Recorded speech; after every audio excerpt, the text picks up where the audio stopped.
Hey there!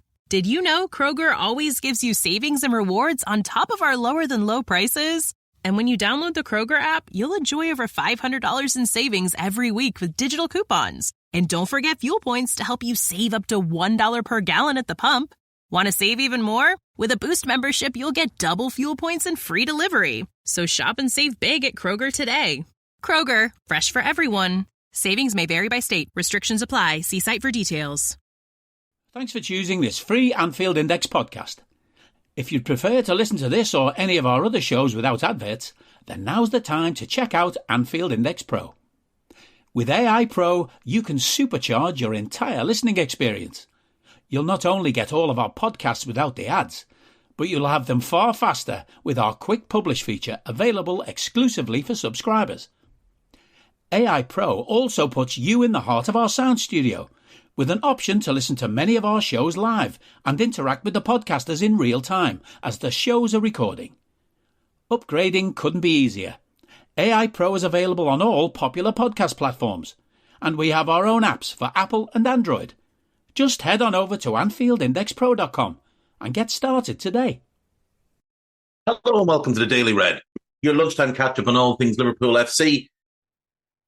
But unfortunately, we're third in the league, so it's not a daily reminder of anything. We have had a shite week, is what we've had.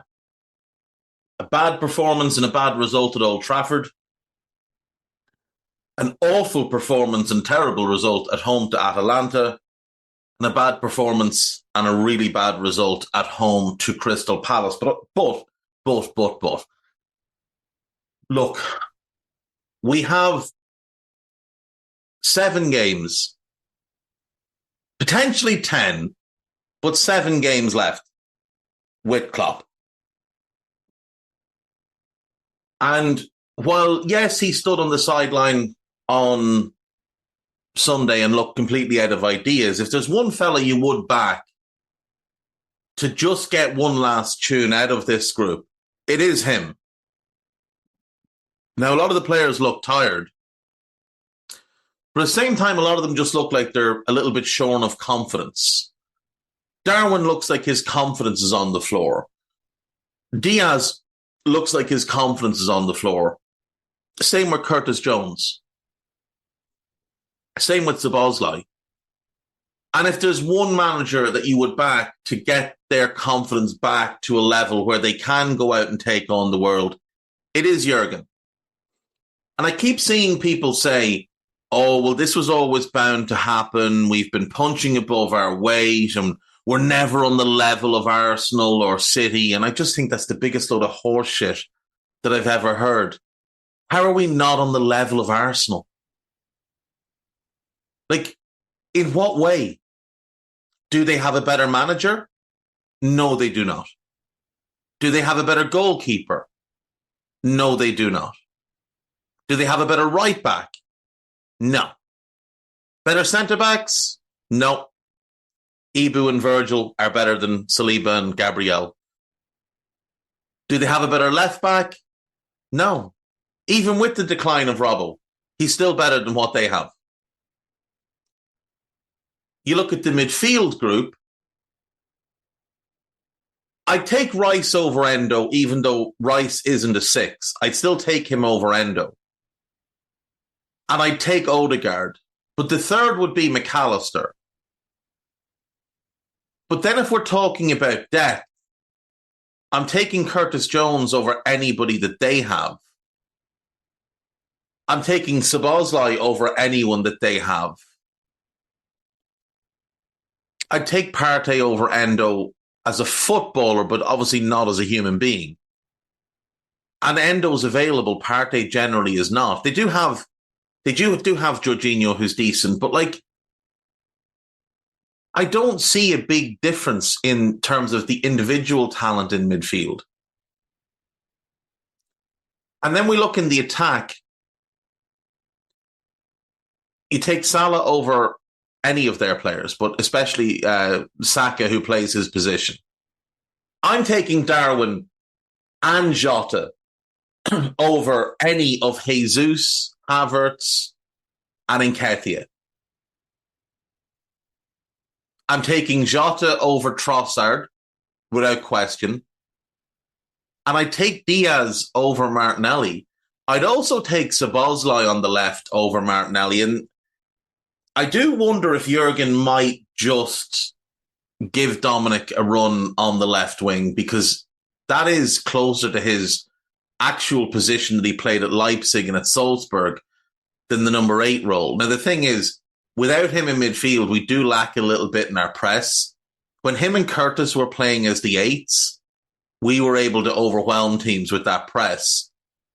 It feels like we might need to try and get back to that. Now, we can do that in one of two ways, either by leaving Endo out, and he looks like he needs a couple of weeks out of the team, and playing Alexis as the 6, or by moving to a box midfield and keeping Trent as a right back, but going with Alexis and Endo and Curtis and Dominic and just playing 2 up front. Now, Jurgen won't do that, but again, go through the players. Make yourself an L combined 11.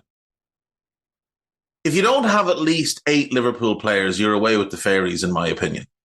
They're just not better than us individually. Yes, what I will say is they have a more balanced, style of play. They're more controlled. They're more cautious. They play risk-adverse football. What Arsenal do is Arsenal start quickly, get in front, and then they sit in. And they just kill teams on the counter. The counter-attack and set pieces have been Arsenal's primary mode of scoring this year. Something we used to be great at. Our issue is we start games really badly, and our defensive structure has been poor because we're committing our fullbacks at the same time too high up the pitch. That's the one thing you hit Jurgen for and his coaching staff, is that the defensive structure is off. It's not good enough, and it hasn't been for a lot of the season. And it's leaving Virgil and Ibu far too exposed. But look, we did get a couple of positives out of the Crystal Palace game. The first one is that Alisson is back, and he's the best keeper in the world, so that is huge. The second one is that Trent is back, and again, he's the best in the world in his position, so that's also huge. And Diogo Jota and Curtis Jones got minutes in their legs. Now, Curtis didn't play well, but he did get minutes in his legs. He missed 2 sitters, and I'm really not sure what was going on for their goal, but he was a little bit all over the place. But we have 6 league games left, and all we can do is go and win them. All we can do is go and win them and hope that City lose. And they could lose at Spurs. It's very possible they could lose at Spurs. I think Arsenal will drop more points. I think that the Arsenal defeat obviously kind of compounds the annoyance of us losing to Crystal Palace, because we would have opened up a 3-point gap on them had we won our game. But both of us are now looking at City and hoping they lose points. I don't think Arsenal have it in them to win their remaining 6. I think they win no more than 4. I think they lose at Spurs, and I think they'll draw one other, potentially at Old Trafford, potentially at home to Chelsea. They could even win 3, lose 2 and draw 1. Their running is really tough. City's is easy except for Spurs. There's a couple of tricky ones there, but it's City. So you'd look at it as they'll win those games, bar Spurs. That's the one I think they could drop points in. That means that if we win our 6 games, we could potentially win the title.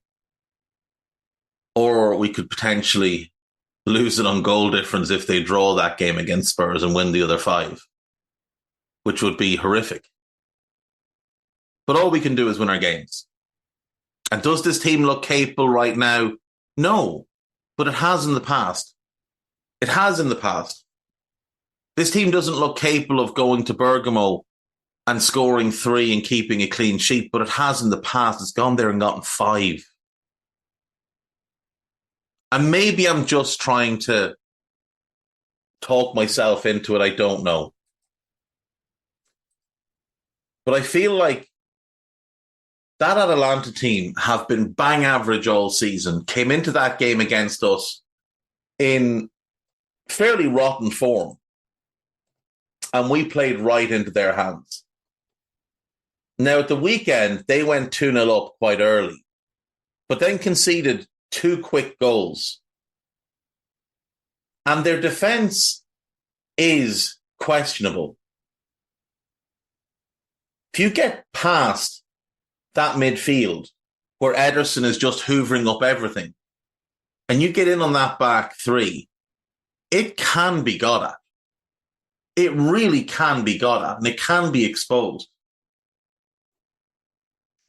If we can go there and score early, we could potentially get back into the tie. It's a huge game on Thursday night, potentially Jurgen's last game in Europe with us. Conor Bradley looks like he will be out for up to 3 weeks after sustaining an ankle injury at the weekend. That is obviously a blow, but having Trent back is huge. So we are going to be happy about that one. Liverpool manager news. There's some nonsense in the Daily Mail about Niko Kovac, who's dreadful. So I would put that firmly in the bin.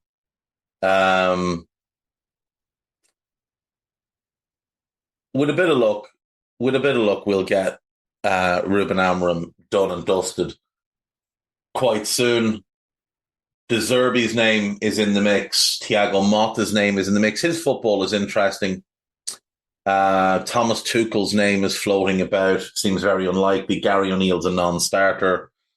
Julian Nagelsmann, thankfully, is going back to Bayern by the looks of things. It feels to me like it's going to be Ruben Amorim. And, David Ornstein said that he didn't know if he was a shoe-in or not, or what the situation was. But, I mean, David Ornstein's been wrong about a few things when it comes to Liverpool. If you have a spare 4.6 million just lying around, you can buy Bobby Firmino's house.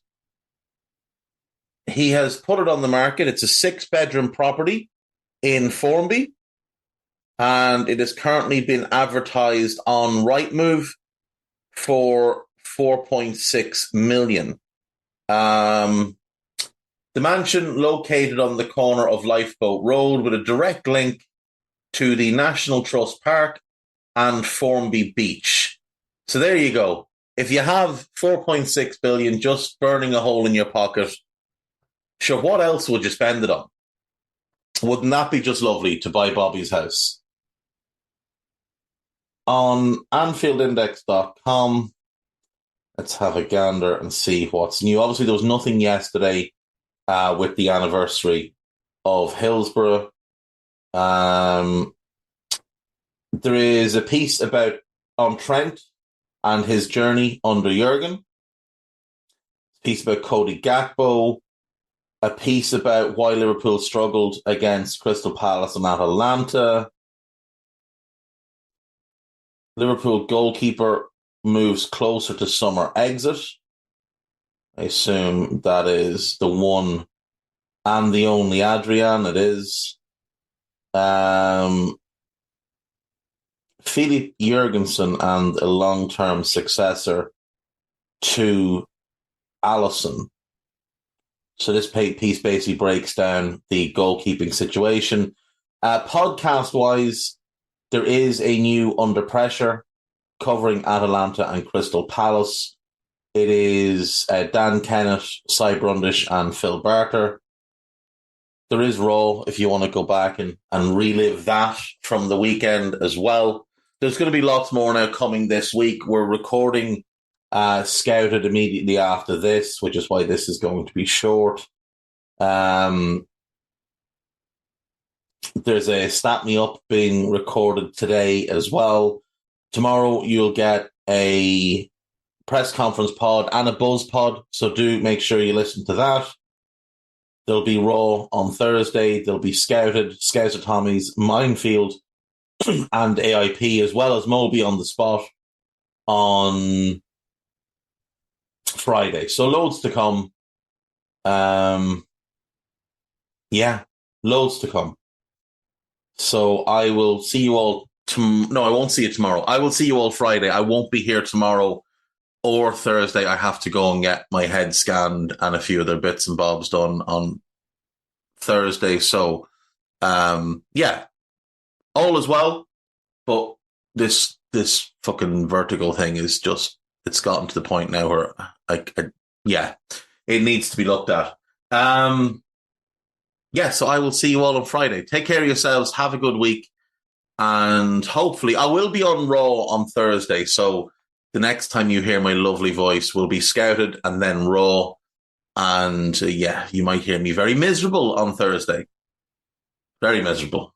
Take care of yourselves. Bye-bye. We hope you enjoyed listening to this Anfield Index show. Please be sure to subscribe to our channel so future podcasts find their way to your device automatically. There's nothing quite like fan engagement, and we'd love to know what you think of anything discussed on this show.